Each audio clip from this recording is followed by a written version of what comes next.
আসসালামু আলাইকুম, সবাই কেমন আছেন? আশা করি সবাই ভালো আছেন। আজকে আপনাদের সাথে শেয়ার করব একটা রেসিপি। সেটা হচ্ছে টিনের বক্সে থাকা টুনা মাছ। এটা আমার কখনো করা হয়নি, ফার্স্টে প্রথমবার আপনাদের সাথে শেয়ার করছি। এবার একটা গরম কড়াইতে টিনের বক্সে থাকা উপরের তেলটা আমি পুরোটা ভালোভাবে ঢেলে দিব।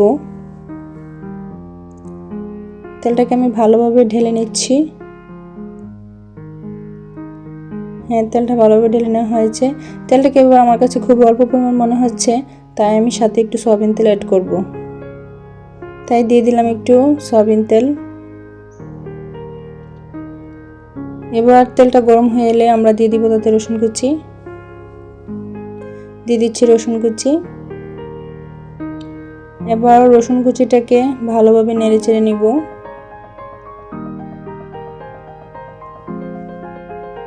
এবার রসুন কুচির সাথে দিয়ে দিব পেঁয়াজ কুচি।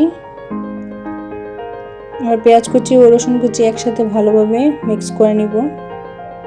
পেঁয়াজটাকে আমার কাছে অল্প পরিমাণ মনে হচ্ছে, সেজন্য আমি আর একটু পেঁয়াজ অ্যাড করব। দিয়ে দিলাম আর একটু পেঁয়াজ। এবার পেঁয়াজকে আর রসুনকে একসাথে ভালোভাবে মিক্স করে নিচ্ছি, যেন সুন্দরভাবে মিশে যায় এবং সহজভাবে ভাজা হয়ে যায়। এবার সাথে একটু তেজপাতা দিয়ে দিব, যেন স্বাদের পরিমাণটা ভালো হয়। হ্যাঁ, দিয়ে দিলাম তেজপাতা এবং পেঁয়াজগুলো ভালো করে ভাজা হয়ে এসেছে। এবার এই ভাজা পেঁয়াজের মধ্যে দিয়ে দিলাম একটু আদা বাটা। আদা বাটাটা যেন ভালোভাবে ভাজা হয় সেই জন্য আগেই দিয়ে দিলাম। সাথে দিয়ে দিব একটু রসুন বাটা।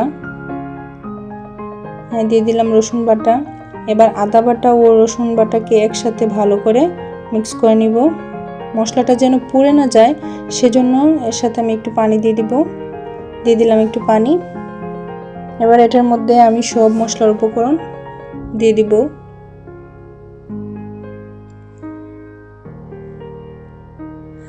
হ্যাঁ, দিয়ে দিচ্ছি হলুদের গুঁড়ো। হলুদের গুঁড়োর সাথে দিয়ে দিব পরিমাণ মতো মরিচের গুঁড়ো। দিয়ে দিলাম একটু মরিচের গুঁড়ো। এবার এগুলোকে নেড়েচেড়ে নিব। তারপর এগুলোর মধ্যে দিয়ে দিব একটু জিরের গুঁড়ো। দিয়ে দিলাম একটু জিরের গুঁড়ো, একটু নেড়েচেড়ে নিলাম। তারপর দিয়ে দিব পরিমাণ মতো লবণ। হ্যাঁ, দিয়ে দিচ্ছি একটু পরিমাণ মতো লবণ। দিয়ে এবার মশলাটাকে ভালো করে কষিয়ে নিব। তারপর সাথে দিয়ে দিব কিছু অল্প পরিমাণ টমেটোর টুকরো। টমেটো তরকারিতে দিলে তরকারির স্বাদ ভালো হয় এবং ফ্লেভারও ভালো আসে। তারপর দিয়ে দিব কাঁচামরিচ। ভালোভাবে নেড়েচেড়ে নিব।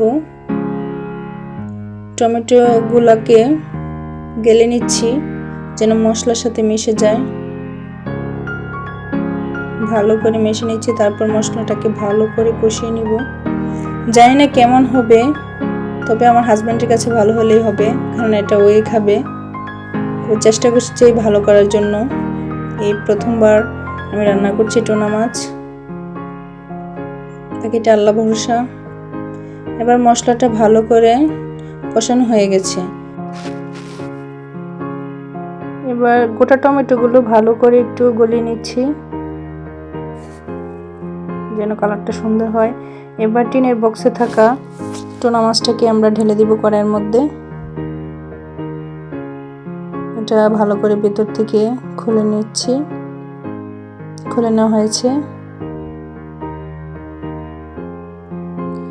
এবার মাছটাকে ভালো করে মশলার সাথে মিক্স করে নিব। মাছটা যেন গোটা গোটা না থাকে, কারণ যদি গোটা থাকে তাহলে ভিতরে মশলা যাবে না এবং মশলা না গেলে স্বাদও হবে না। সেজন্য মাছটাকে ভালো করে ভেঙে চুরে নিচ্ছি, যেন মশলার সাথে মিশে যায়।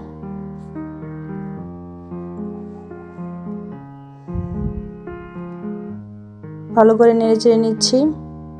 প্রায় হয়ে এসেছে আমাদের সেই টুনা মাছের রেসিপি। এবার হয়ে গেছে। তাতে এবার এখন আমি দিয়ে দিব ধনেপাতা কুচি। শীতকালীন ধনেপাতা খুবই মজার হয় এবং ফ্লেভারও খুব সুন্দর। আমি আরেকটু দিয়ে দিব ধনেপাতা কুচি। দিয়ে দিলাম আরেকটু ধনেপাতা কুচি। এবার ভালো করে নেড়েচেড়ে নামিয়ে নিব। অবশেষে হয়ে গেছে আমাদের সেই টুনা মাছ রান্না। সবাই জানাবেন কেমন হয়েছে। ধন্যবাদ সবাইকে।